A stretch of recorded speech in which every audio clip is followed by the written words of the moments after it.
JuJu Watkins. Remember the name, remember the game. What is up, awesome people of the internet? I think some of y'all may have forgotten who JuJu Watkins truly is, and if you did, well, yeah, her slump is over. JuJu is back. Last night, USC superstar JuJu Watkins delivered a career-defining performance, leading the Trojans to a massive upset over UCLA. Final score 71-60.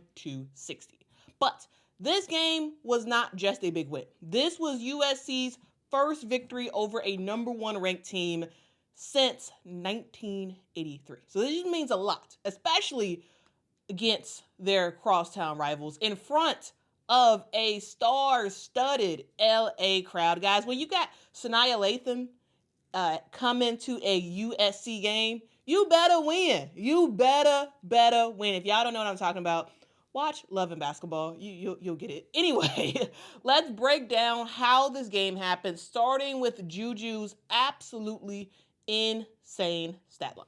And guys, if you didn't know, JuJu Watkins has actually been struggling in recent games, but against UCLA, I think all she needed to do was sleep in her bed. She needed to sleep in her bed, and we are getting the JuJu Watkins that we know. She flipped the switch and delivered one of the most dominant performances in recent college basketball history. She finished with 38 points, 11 rebounds. Now, y'all might be like, oh, great, that's impressive. Yeah, 38 points, 11 rebounds. Yes, that is great. But we've seen that before. And we have. But have you seen 38 points, 11 rebounds, 8 blocks, and 5 assists? Not so much. You haven't really seen that very often. From the opening tip, y'all, JuJu Watkins was locked in. And I could tell when, I think it was like 8-8 or something like that, when JuJu Watkins had the basketball. She got bumped, could have caught that a foul, didn't. She kept her dribble and then went for a three-point shot. And I was like, oh, JuJu on one tonight. She is on one tonight. She ended up dropping 25 of USC's 38 points in that first half. She knocked down 6 threes and just overall put on a scoring clinic. With her performance, she becomes the first player in 20 years to put up 35 plus points, 5 plus assists, and 5 plus blocks in a single game. Guys, those stats, it's like video game stats, right? It really is video game stats because JuJu Watkins is able to score from anywhere. She made UCLA's defense look helpless. Like, there is nothing you can do. She's unstoppable. When you talk about JuJu Watkins, what can you do? If she's knocking down shots, she can hit the mid-range, three-point land. She can make those. She can get tough finishes at the rim. When JuJu is cooking, literally no one in women's college basketball can stop her. And the thing that really separated her even more yesterday was not just her offense, it was her defense, guys. Her defense was fantastic, especially her help defense, because when she wasn't scoring, she was protecting the paint like a second seasoned rim protector.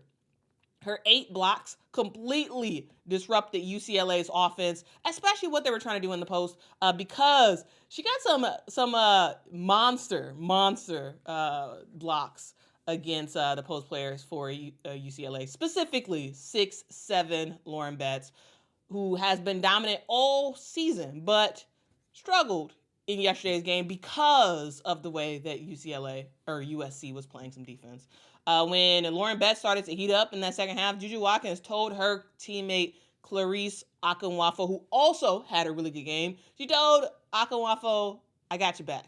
And JuJu did have her back. That defensive energy fueled USC's fourth quarter takeover of this game, where they outscored UCLA 24-8.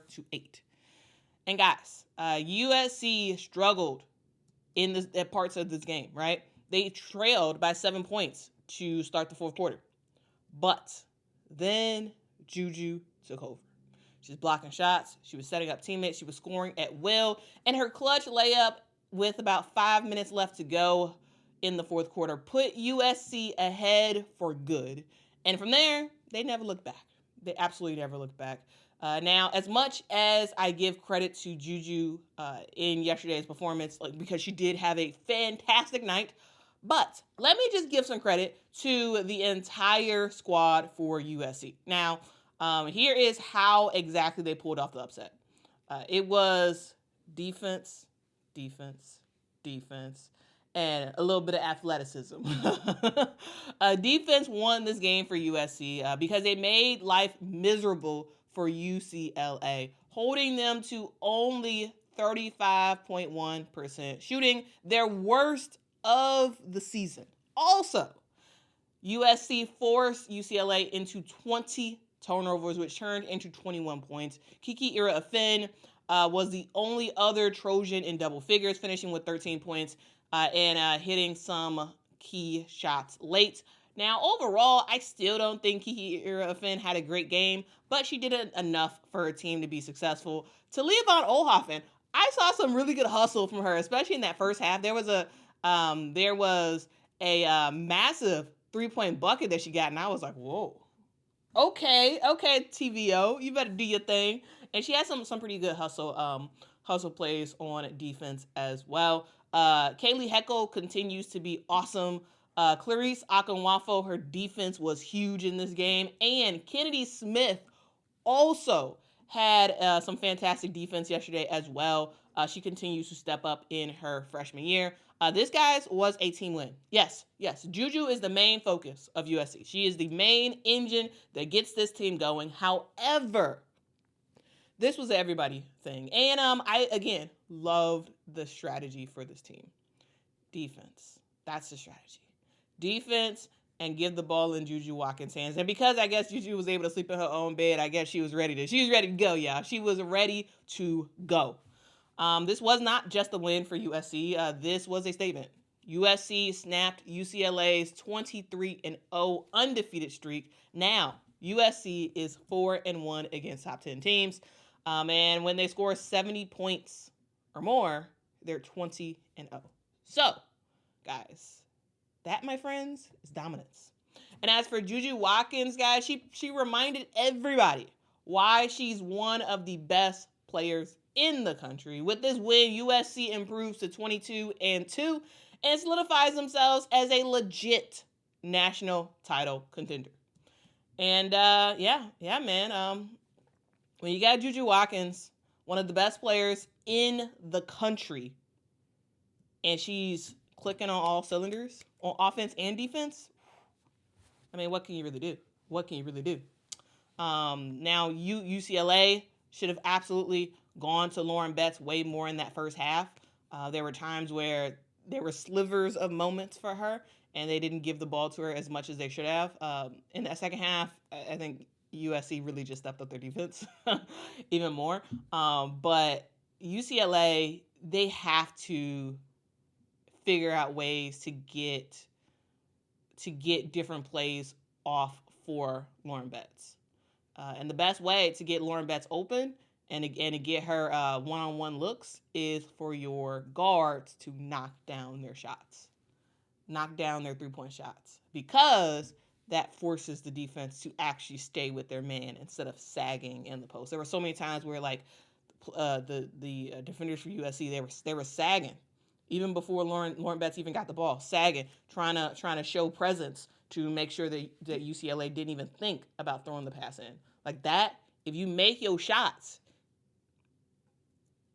they won't do that, because it would be like a pick your poison type of thing. So yeah, that's my thoughts right there. Guys, this video is primarily about JuJu Watkins. Why? It's because she's special. She's not just she's not just all about scoring, though. Let's be for real. She does that better than almost anybody in the country. And at 6'2", she has the height to just shoot over anybody, drive to the basket, rebound. She rebounds like a forward sometimes. And she can protect the rim using some fantastic help defense. She became the fastest Trojan to reach 1,000 career points earlier this season, I should say. And now she has passed the 1,500 mark in only her sophomore season. What makes JuJu so special? Again, it's not just the scoring, it's the versatility.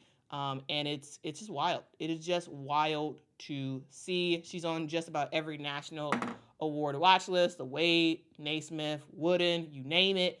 And if you weren't convinced already that she belongs in the Player of the Year conversation, I think this performance seals the deal. Yes, She has had some rough games. But when it matters the most, when you're playing the best team in the country on paper, and you show up, it's a big deal. It is absolutely a big deal. But, wait, there's more. A rematch is coming. And guess what? This in-town rivalry, it ain't over for the year. They play again on March the 1st, where we will see USC versus UCLA round 2. And y'all know that UCLA is about to come back with a vengeance, but can USC do it again on the road in Pauley Pavilion? Can they do it? I'm curious to hear what y'all have to say. So sound off in the comments. Is JuJu Watkins the best player in the country? Can USC make a legit Final Four run in 2025? Drop your thoughts in the comments below. And if y'all love women's basketball, make sure to subscribe to the channel. Hit the notification bell. And I will see y'all again next time. Until next time, guys. Bye-bye. Magical night. Really, really incredibly proud of our team. I said to anyone who asked me prior that UCLA is legit good as people think they are. I wasn't watching film saying, hey, you know, they're not as good as people think. I said they're really good and we have to be better than them to win the game, to earn it. And I thought our players did everything in their power to do that. I thought it was an incredible team win, but obviously I would be remiss if I didn't talk about, you know, these two young women sitting here. No one in our locker room is surprised at the performance that Clarice put on. My husband just sent me something that, like, a post that someone said, Clarice Akamwafa will be remembered, right? Like, it was in just an unbelievable, you know, Galen moment. She was phenomenal, but we all just know what she's capable of and plays her role as well as anyone I've coached. And I know you're gonna ask me a million questions. I didn't teach JuJu any of that.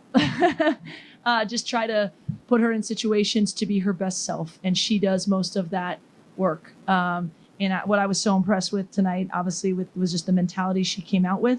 Obviously, the ball going through the net helps, but when we changed our coverages in the second half and said we can't just go one-on-one with Betts, we have to double, but the double's got to be good. You know, she ends up with 8 blocks as well. I thought our team stepped up, did a lot of toughness, things that won us the game in the fourth. But I think this is a historic Galen performance that we should appreciate from JuJu and her team, and then move on to the next one. Yeah, I said it earlier, like, Betts is just an anomaly. So, like, I think it was just important that C and Rhea and Kiki knew that you know, the guards had their back as well, and we're all in it together. And any way I could help C out, really, she could hold her own. But, you know, I was able to get my hands on a lot of Bet shots and when it came down to the stretch of it. So just any way I could help out defensively, I was down to do it. I mean, I didn't say this to him in the locker room, but I'll probably say it to him. We weren't a terrible team after we lost to Notre Dame, and we're not the national champions tonight. But when you have opportunities in front of you, it can test, like, where you are. And the one thing I did say to him, we don't, you know, talk about the losses a ton, but we've had 2 losses that we didn't feel good about, and we wanted that to be a catalyst for us against a team that hadn't had that feeling yet. Now they're going to have it too, and it's the next iteration of our games, you know, with them when we face them again. But we've got 3 games before that. They'll be better. We'll be better. It's our only double round match in the, you know, game in the Big Ten, so that everyone will learn from the scout. We don't expect it to get easier, but we want to take care of business until then. And then that next one when we play will be the biggest game, but not before these ones that are in front of us right away.